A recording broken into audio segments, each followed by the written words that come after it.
Right, welcome back to another video on the channel. It's my match reaction to Chelsea nil Southampton 1.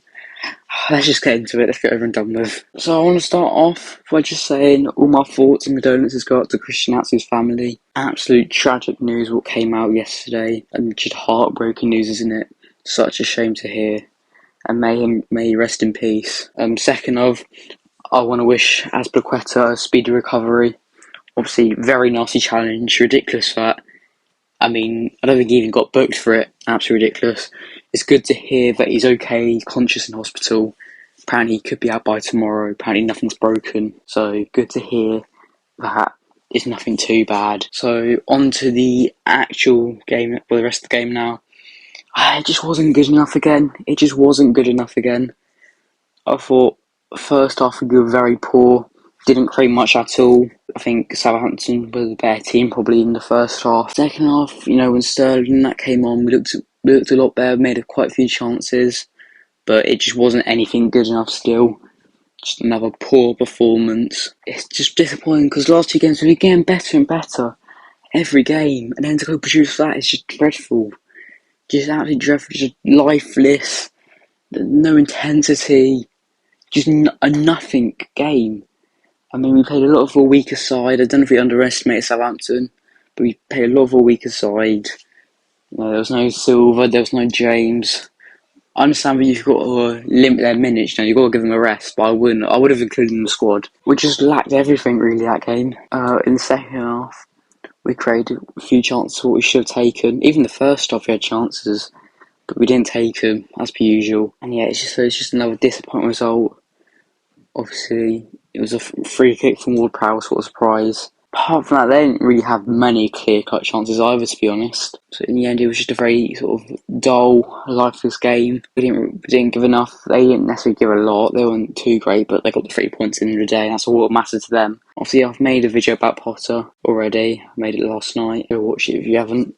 But it's just, as I said last night, I stand by Potter. I still agree with that. Just like I said, I'll stand by Tuchel. I think the decision to sack Tuchel was dreadful, but now they've sacked Tuchel, they took Potter in, they've got to stand by that now, and they've got to continue with it.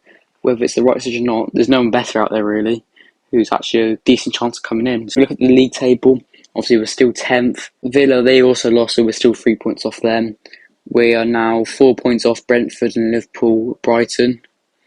Obviously, Brighton lost yesterday. Brentford, can't remember what Brentford's result actually was. How did Brentford do? Brentford drew at home to Crystal Palace. Okay. And obviously, Liverpool beat 10-man Newcastle at St James's Park. It's a big result for them.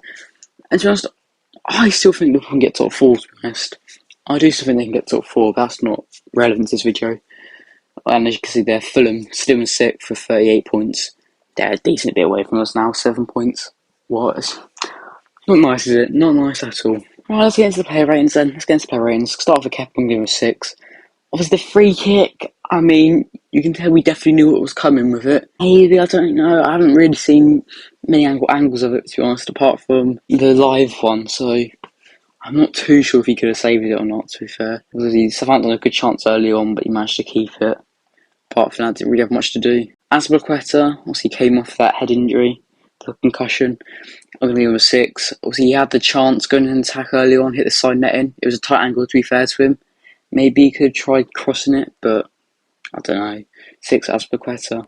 Badiashile, I'll give him a 6. His worst performance so far. Hopefully, they won't knock his confidence at all, because I say he's still a young player. He was alright yesterday. It wasn't anything too bad. Koulibaly, is it in between a 5 or a 6 for me? Probably 5, I think. I'll give him a 5. You see, he got booked. It was a bit of a clumsy performance again. I'll give him 6. Chilwell, also a 6 again. He looked alright going forward. He looked alright. Didn't have that much link up with Mount, what we would have liked, to be fair. But yeah, he was alright for Chilwell. Enzo, also a 6, I think. Yeah, probably a 6 for Fernandes. He was average. Kovacic on his return game, give him a 6. He was tidy. I think the word is his performance yesterday, tidy. João Felix, I'm going to edge towards a 5 because he wasn't involved that much. He got he got shut down, to be honest, by Southampton tactics. Well, I think it was a good move for them because he did really good last few games. Madueke, I'll give him a 6. I think he was alright. Caused him a few problems. Mount, as he started left wing, I'm going to give him a 5. He was trying to drift inside quite a lot. It didn't really work because I didn't really have a link up with Chilwell. It's a shame to see this with Mount. Obviously, there's a lot of rumours about him leaving right now. I hope he doesn't leave, especially to a rival club, because, he's a good player. Surely he can be a fantastic player. I don't know if we're playing him too far forward, I'm not sure. And last but not least, on his first start, I believe, Dacho Fafana. Now this is what I've worried about with us starting him. I talked about it in through the match previews. Him starting at a level where he's not used to yet, and then him struggling. And I think that was a case of what's happened yesterday. He started in a toxic environment, in a level he's not used to, and he wasn't great, to be honest. I don't know, he didn't really seem to be an out-and-out striker. I think he was a bit everywhere but that bit. Didn't really have any chance, what I can think of. Made a few right ones, that's it. So it's going to be a 5 for Fafana. From one Fafana to another, Wesley Fafana came on, obviously, at half-time. Did he give him 6? He looked solid when he had to do stuff, but he didn't have to do much. Obviously, great to have him back. Hopefully he can stay fit now for the rest of the season.